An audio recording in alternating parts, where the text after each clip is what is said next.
देखिए भाई साहब, पवन सिंह का बर्थडे जो है बा उ नजदीक आ गईल बा। लेकिन सब लोग यही बात में कंफ्यूज बा कि आखिरकार पवन सिंह के यार बर्थडे पार्टी में जाई के पवन सिंह इनवाइट कर सकल के ना कर सकल। चला भाई पूरी कहानी यार विस्तार से बता दे। एकरे पहले अगर आप लोग यार हमारे यूट्यूब चैनल पे नया हो ना, यार प्लीज हमारे चैनल के सब्सक्राइब करा। अगर फेसबुक पे हुआ तो पेज फॉलो करा। चला यार पूरी कहानी विस्तार से बता देते ला। भाई साहब देखा, पावर स्टार पवन सिंह एक ऐसा आदमी हुए कि जैसे जमल उसे बहुत बढ़िया जमा दिलन, जैसे ना जमत उसे भैया जमेबे ना करते हैं। लेकिन भाई साहब आज क्लियर से यहाँ से बा कि बर्थडे 5 जनवरी के हो और बर्थडे नजदीक आ चुकल बा।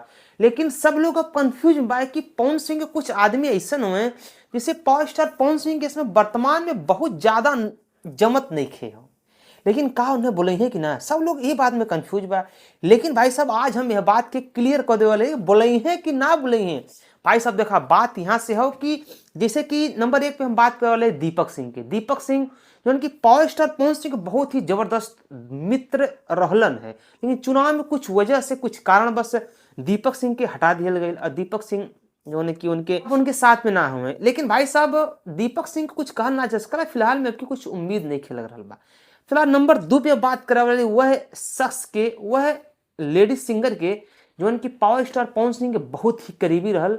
इतना करीबी कि कहो कभी भी क्यों सोचले ना रहल कि यार इनसे कहो पवन सिंह से दूरी हो जाई। हम बात करे वाला हिला अनुपमा यादव के। अनुपमा यादव भाई साहब वो जो उनकी पवन सिंह का सबसे बड़ा गाना जो बा एगो ले लो पुदीना में साथ देले रही है अनुपमा यादव।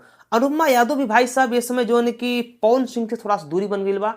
अब उनके पवन सिंह बोले हैं कि ना बोले हैं तो फिलहाल में पता ना बा। लेकिन भाई साहब इतना जरूर मालूम बा कि पावर स्टार पवन सिंह अनुपमा यादव को भी बुलावल बड़ा मुश्किल हुई लग रहा बा।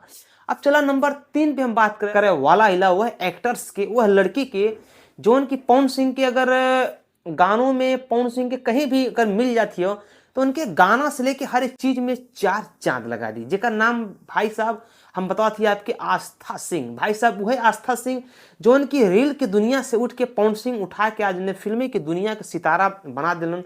लेकिन कुछ अंदर अंदर मनमुटाव हो गई का भैली तो विशेष करके पता ना बा।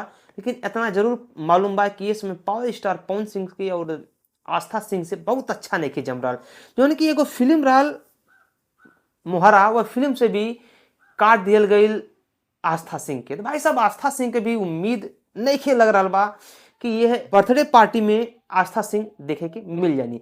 लेकिन अब बात करे वाला नंबर 4 के जब जेकर नाम बा डिम्पल सिंह। भाई साहब डिम्पल सिंह के हम कहीं बताई जो कि पवन सिंह के क्यों क्यों पवन सिंह के चमची कहला, क्यों क्यों पवन सिंह के बहुत क्लोज फ्रेंड कहला, क्यों क्यों पवन सिंह के नाजायज साली भी कहला।